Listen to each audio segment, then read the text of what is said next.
Good afternoon from just outside Long Gulch Trailhead here on the Colorado Trail. Today is going to be a continuation of our weekend trip of hiking segment 4 and segment 5 of the Colorado Trail. This video will be dedicated to segment 5 of the Colorado Trail. So for a full hike review and more information about this hike, you can check the link below. We are just about 14 miles from Kenosha Pass and ending this segment, not very long. Segment 5 of the Colorado Trail has 1,800 feet of elevation. According to the book, at least. We'll tell you at the end if that's accurate. And like I said, 14 miles, so not a bad hike. The one thing as of 2020 that we're aware of, and we'll show you later on, is about 5-ish miles into the hike, there is some pretty significant blowdown, which means just down trees, and it's going to be kind of a pain in the ass to do that. But anyway, a nice short segment, definitely an easy day hike. We are pumping our next round of water just past the bridge at the start of segment 5. You already gone 16.5 miles, and she's about to fall asleep in her water dish. Though we've already hiked 16.5 miles today, we want to get as many miles more of 5 down before we camp, because tomorrow's weather is looking pretty nasty.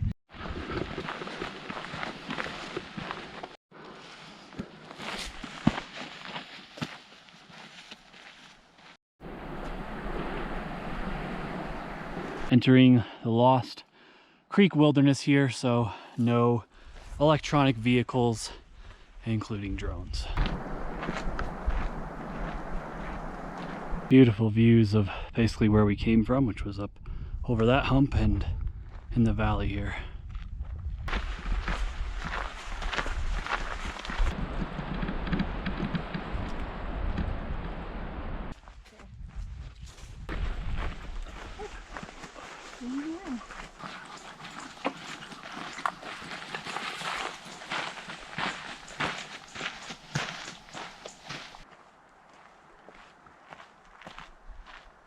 It always amazes me where trees can grow out of. It's literally growing out of a rock. There is nothing but rock it is growing out of. Persistence in life is key. A little over 2.5 miles in, and your first decent camping spots. There's a couple scattered before this point, but if you're through hiking, it's not plentiful. So we're dropping down and about to enter kind of like a marsh, from what I understand. And this will be a pretty long flat section actually. So you have about a little under 3 miles of climbing, and climbing is a loose term for what we just did, maybe 400 or 500 feet at most. And then you descend and enter into a nice little flat section. So far, segment 5 of Colorado Trail has been really straightforward and pretty easy. If we had fresher legs right now, I think we'd be moving a lot quicker. Problem solving. Oh, look at that. Nice, Juno. Good girl.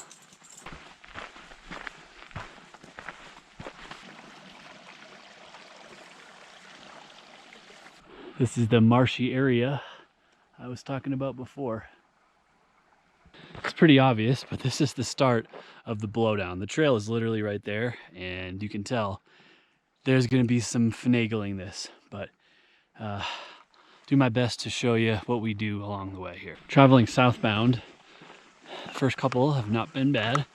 Just a couple little trees, been pretty easy to go around without going too far off the trail. Another one right there. We heard from other hikers who are coming the opposite way today that it lasts for about a mile, so definitely don't want to get ahead of ourselves yet. The Colorado Trail Foundation does do trail maintenance, but because of COVID, obviously, it's been tougher for funding and everything else. So if you have the means to clear the trail, you know, by all means, you can definitely do that. Working next to the Marsh still and just chugging along. Over 20 miles on the day, and everybody's in pretty good spirits, so can't complain at all.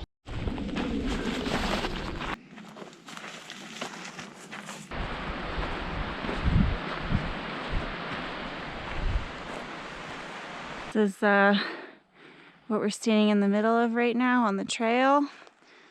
Doing a combo of lifting Juno under over the trees and her scooting under them, passing the leash. It's rough out here. My recommendation when you're navigating through this, it's a disaster over here. But you want to stay as close to the trail as you can, because otherwise it'll be very easy to get lost. And the trail itself is pretty faint, so you want to really try to stay to it. Having GPS for this section would be very helpful, of course. Back on the trail now, and just trying to navigate each little blowdown and get as quickly back to the trail as we can. Jackie just made an excellent point. So if you're hitting segment 5 of the Colorado Trail anytime soon, and by soon I mean June, early July. This year they're not doing any maintenance. There you go. This year they're not doing any maintenance. So 2020, it sounds like, you're gonna have to expect to navigate through that. And if you have a dog, it better be good off the leash, because otherwise you're gonna need 2 people. The blowdown starts in small portions right around 3 miles, and we're about 3.7 from, this is all from Rolling Creek, and we're still thinking we're in it, but we'll see. Okay, 4.25 miles in, and some more blowdown. Again, doesn't look too bad. We shall see.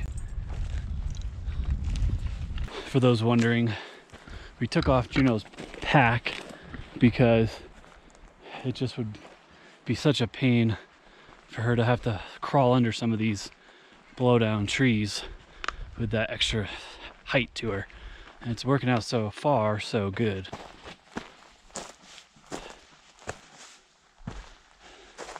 We're 21 miles into the day, and for people who think we're being cruel, we're pushing Juno too hard. She's still hunting chipmunks right now, so clearly her spirits are high. Mile 4.5, very much still in it.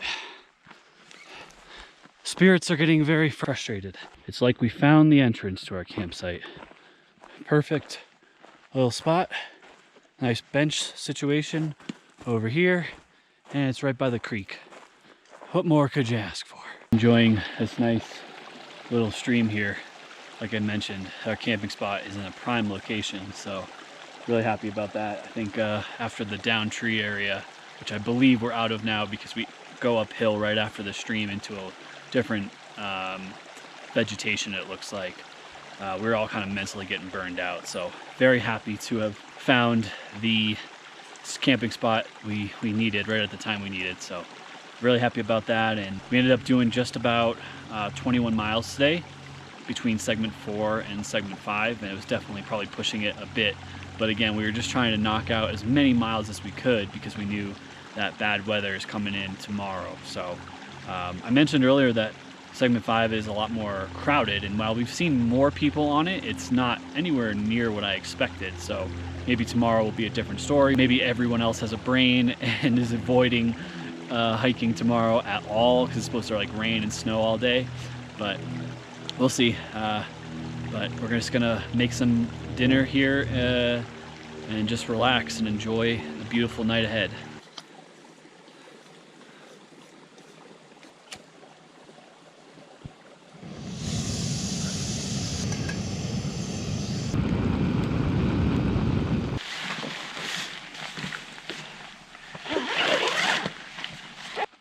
After a typical camping night's sleep, we are back at it, ready to go today. Finished segment 5 of the Colorado Trail. Woke up and we're expecting really bad weather and rain overnight, and so far it looks okay. Definitely some clouds moving in. So today we have just about 10 miles, 9.9-ish to go.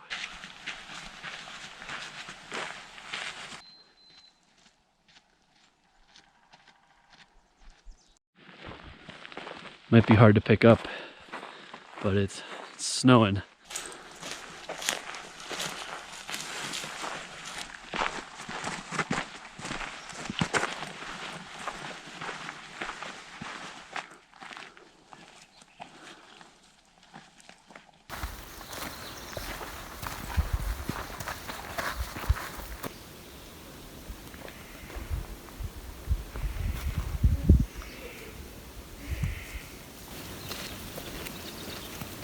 A a very pretty start to the day so far. This would be just a fantastic hike in the fall with all these aspens around us here. But still, I love them when they look green in the spring as well, especially when the sun hits them. So it's been pretty open, so if you're hitting this later in the day, just keep that in mind. Temperatures and sun might be an issue. Not a lot of shade whatsoever. Just crossing Rock Creek now.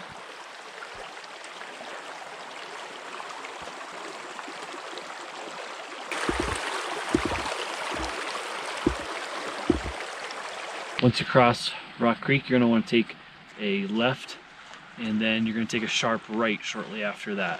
Just coming up to Rock Creek Trailhead right here.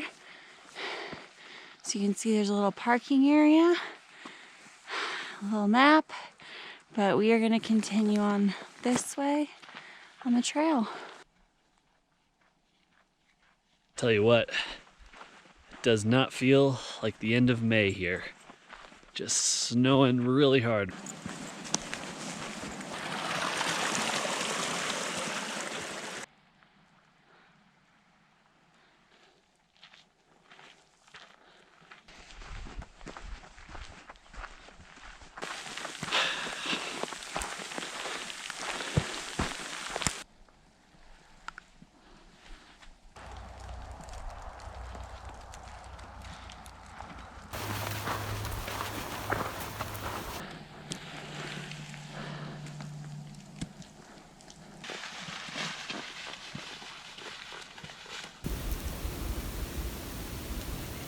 Whew, all right, right around 12.5 mile marker of segment 5 of the Colorado Trail, and done with climbing for the day for the most part. Still got a couple miles left, but this is where you top out. So right around 12.5, 12.75, you start going downhill pretty steadily for the remainder of the segment. I'm just really proud of Jackie and Juno this weekend. Wasn't fun for either one of them at times, and it's a lot of miles. We ended up doing about 31 miles in less than 48 hours, so definitely a tough go of it, and they're both doing great. So really excited for longer segments to come here. On a clear day, this would be an amazing viewpoint of the Sawatch Range to your west, but unfortunately the clouds are covering it today. But looking down, you can see Kenosha Pass right there, which means we are almost done.